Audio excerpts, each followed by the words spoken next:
At my wedding reception, my brother gave a toast.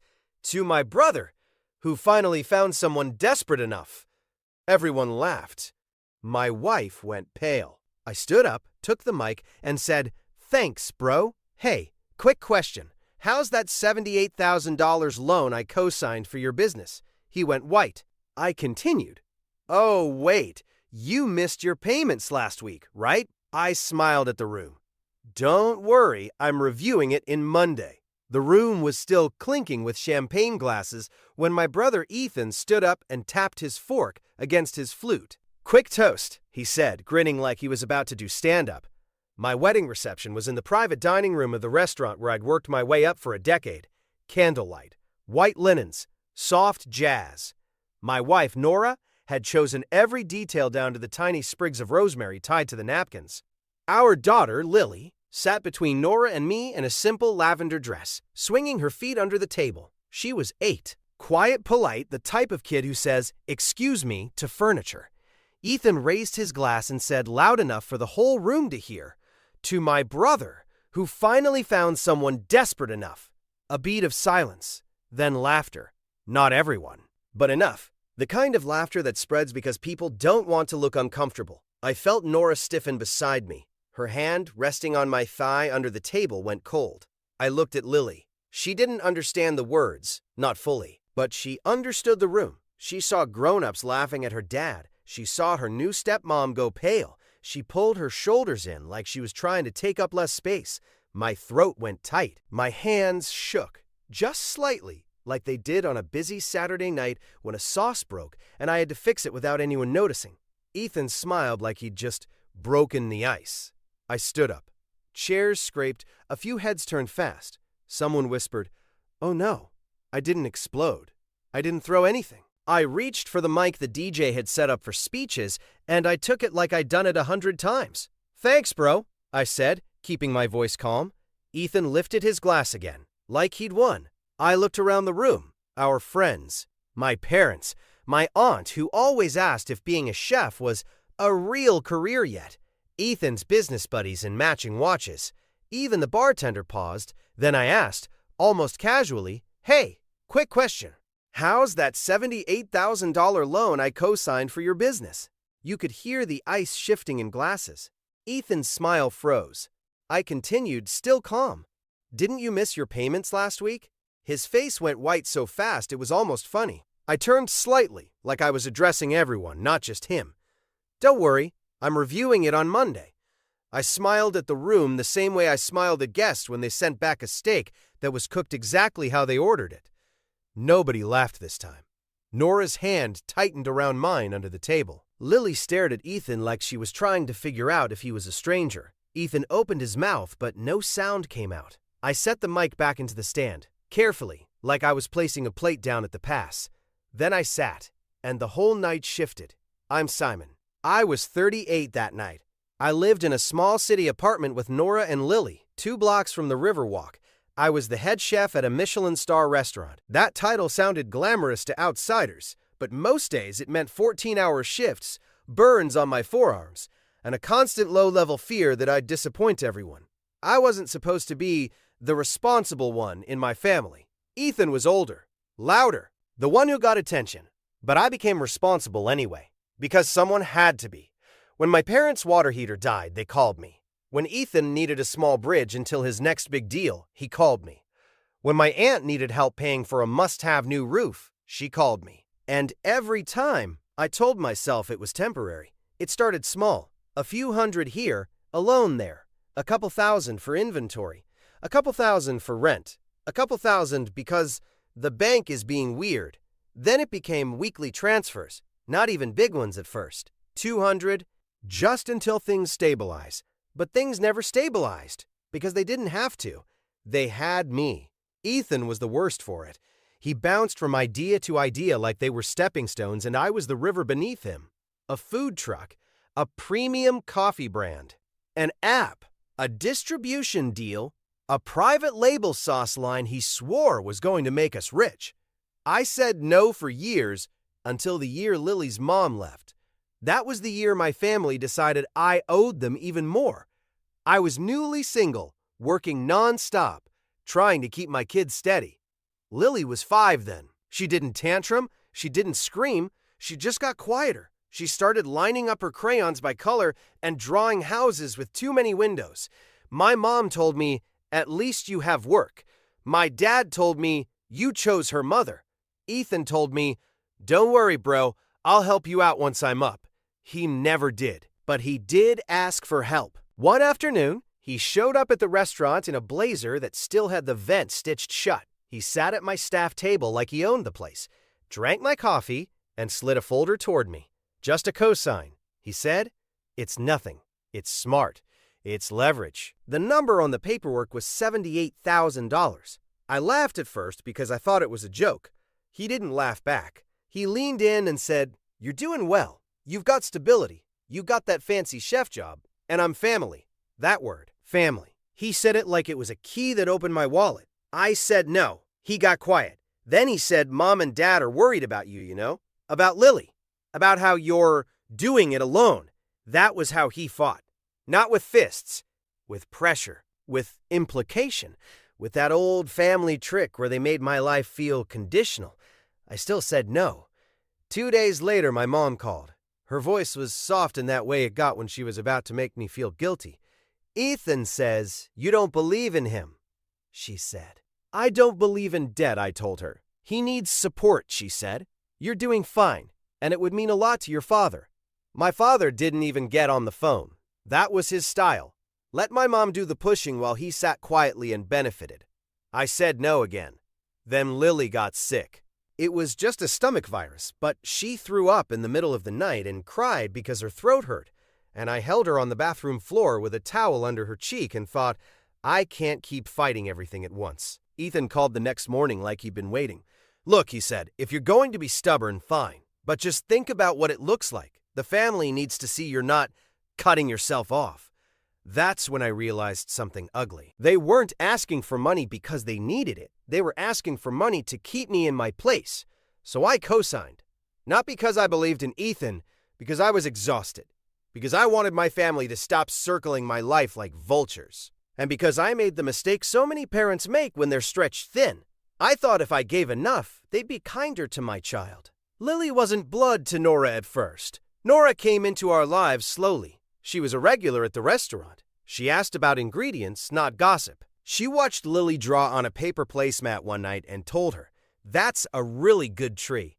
Lily looked up at her like she'd been handed a warm drink. Nora started bringing Lily small things, a tiny sketchbook with a fox on the cover, a set of colored pencils that snapped, little gestures that said, "I see you." My family saw Nora differently. They liked her right away, not because she was kind, but because she looked like the kind of woman they could brag about.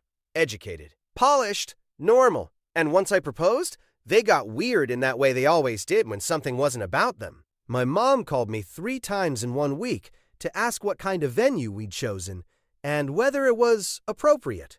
My dad asked if we were doing a prenup, like I was a walking liability. Ethan joked, "Just make sure she knows what she's signing up for." You're not exactly a catch. I let it slide, like I always did.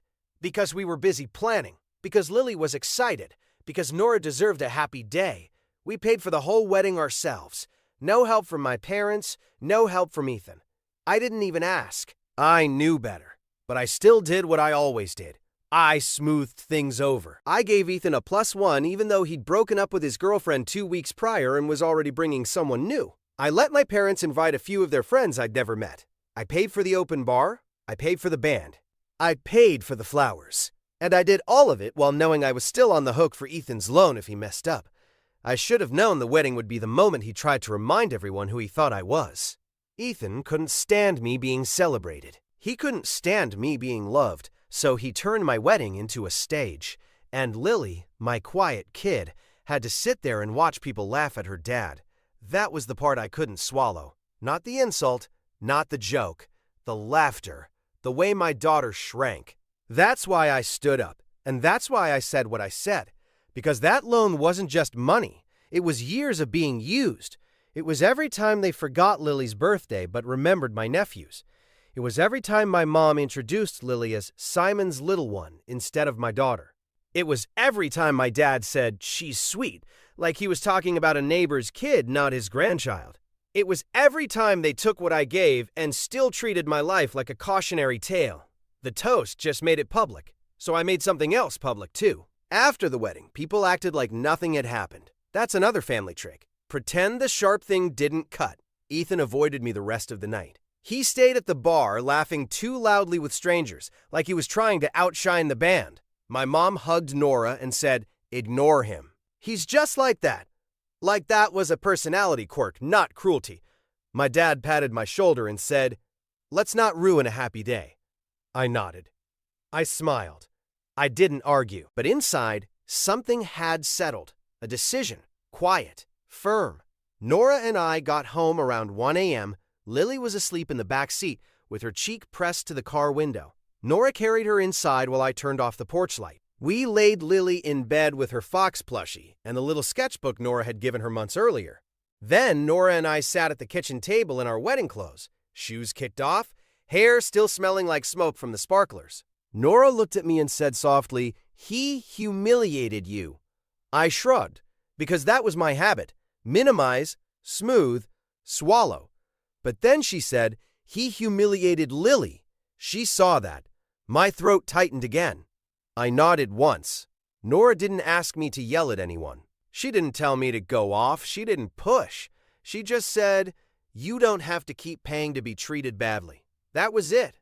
One sentence. And somehow it felt like someone finally gave me permission to stop drowning. Monday morning, I got up before sunrise like I always did. Chef life doesn't care if you got married on Saturday. I made coffee, packed Lily's lunch, cut strawberries into hearts because she liked it when food looked special. Nora was in the doorway in her robe, watching quietly. Lily sat at the counter with her backpack and said, "Mom, Nora, why did Uncle Ethan say that?" Nora's face tightened. I reached over and brushed Lily's hair behind her ear. "He was trying to be funny," I said carefully. Lily frowned. "It wasn't funny." "No," I said, "it wasn't." She hesitated, then asked the real question. "Do you?" "Not like yourself." It hit me like a hot pan to bare skin. I swallowed hard. "I like myself," I told her. "I just forget sometimes that I'm allowed to." Nora turned away quickly, like she was giving us privacy, but I saw her wipe her eye. That was my last straw. Not Ethan's words, my daughter thinking I deserved them. At 9:07 a.m., I logged into the bank portal for the co-signed loan. There it was. Past due. Not a misunderstanding. Not a processing delay. Past due. 2 missed payments, a notification that said, "Action required." I felt my pulse in my fingertips. I didn't call Ethan. Not yet. I clicked into the details. I took screenshots. I downloaded the payment history. I saved it into a folder labeled Ethan Loan like I was prepping Mise en Place. Then I did the one clean move that mattered. I called the lender. I verified the account. I asked what my options were as a co-signer. I asked what documentation they needed if I wanted to remove myself or restructure responsibility. I asked what it looked like if I covered payments temporarily to protect my credit and then pursued reimbursement. The woman on the phone was polite and bored. This wasn't drama to her. It was Tuesday. She emailed me forms. I opened a second tab and pulled my credit report. Then I did something I'd never done with my family before. I treated this like business. By 10:30 a.m., I had emailed Ethan one short message. Subject, loan account, immediate action. Message, you missed payments. This affects my credit and my family. You will send proof of payment by end of day. If not, I will proceed with the lender on my end. No emojis, no apology, no softening. I set my phone face down and went to work. At the restaurant, I plated dishes with steady hands. I tasted sauces. I corrected a junior cook's knife grip. I ran the pass like normal. But inside, I felt something new. Not rage. Control. Ethan called at 11:12 a.m. I didn't pick up. He texted at 11:13. "Bro, relax. It's a glitch." At 11:15, "I'm handling it. Stop being dramatic." At 11:19, "Why are you doing this right after your wedding?" At 11:22, "Nora got in your head." There it was. They always blame the woman when I stopped bending. At 12:03 p.m., my mom called. I let it go to voicemail. Her message was sugary. Hi, sweetheart. Call me when you get a minute. Ethan said there's some confusion. Let's just talk. At 12:20, my dad texted, "Don't embarrass your brother." I read that line twice. Don't embarrass him. Not, he embarrassed you. Not, he hurt Lily. Not, he owes you. Just, protect the person who keeps using you. At 3 p.m., Ethan showed up at the restaurant. He didn't come during service. He came right before, when the dining room was filling. When he knew I couldn't make a scene, he stood near the host stand like he belonged there. I walked out to him, still in my chef coat, hands smelling like citrus and salt. He tried to smile. "There you are. What do you want?" I asked. He lowered his voice. "You blindsided me." I stared at him. "You missed payments." He scoffed like that part was a minor detail. I was busy. "Then, be busy paying," I said. He stepped closer. "Are you really going to do this? Over a joke?" I didn't raise my voice. It wasn't a joke to Lily. He rolled his eyes. "She's 8. She'll forget." I felt something go very still inside me. "That's not your call," I said. He opened his mouth again, but I held up one hand, palm out the way I do on the line when someone is about to ruin a plate. "Listen carefully," I told him. "You have until end of day to bring the account current and send proof. If you don't, I'm taking over communication with the lender, and I'm done being your safety net." Ethan's face tightened. "You can't do that." "I already did," I said. "Monday, remember?" He looked past me at the dining room, at the guests arriving, like he was calculating whether he could make me look bad right there. He didn't, because he knew the manager would throw him out. So he went for the oldest weapon. He leaned in and whispered, "Mom's crying." I stared at him. Then I said, "Good. Maybe she'll finally notice why." I turned and walked back into my kitchen. Service started, tickets printed, flames flared, pans clanged, and for the first time in years, I didn't feel like I was holding my family together with my bare hands. That night, Ethan didn't send proof. He sent excuses, long texts, voice notes, a screenshot of his bank app that showed nothing. Then, at 9:47 p.m., a message that made my stomach drop. "If you mess this up for me, don't expect to see Mom and Dad again." I showed Nora. She didn't gasp. She didn't panic. She just said they shouldn't be a reward you earn by paying. So I went back to the kitchen table. I opened the lender email. I filled out the forms. I scheduled an appointment to discuss options for removing myself as co-signer and documenting the missed payments. I asked for written confirmation of the delinquency and the dates. I requested the official notice history. Click Submit. A confirmation page popped up. Request received. That was my boundary. One clean move. Not a speech, not a threat. A decision in writing. I stared at the screen for a long moment, then took a deep breath and closed the laptop. Nora reached across the table and squeezed my hand. Lily was in the living room drawing.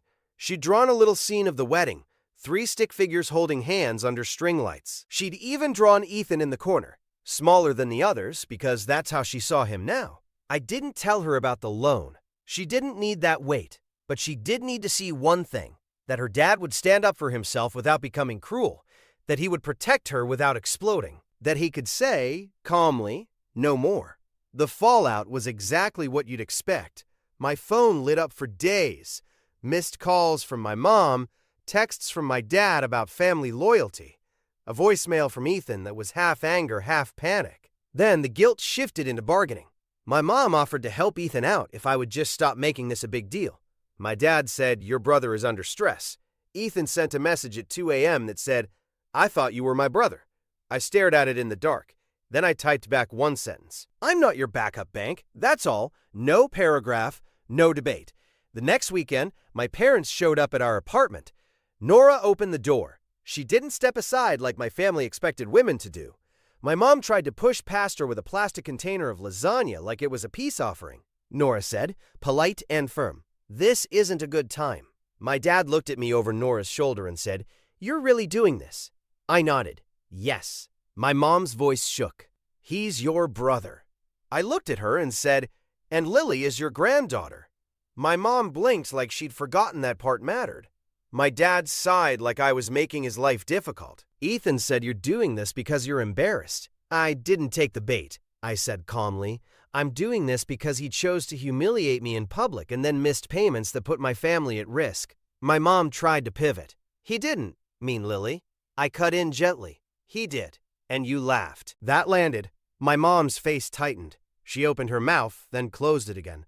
My dad said, "So what do you want?" I held the doorframe with one hand steady. "I want you off my accounts.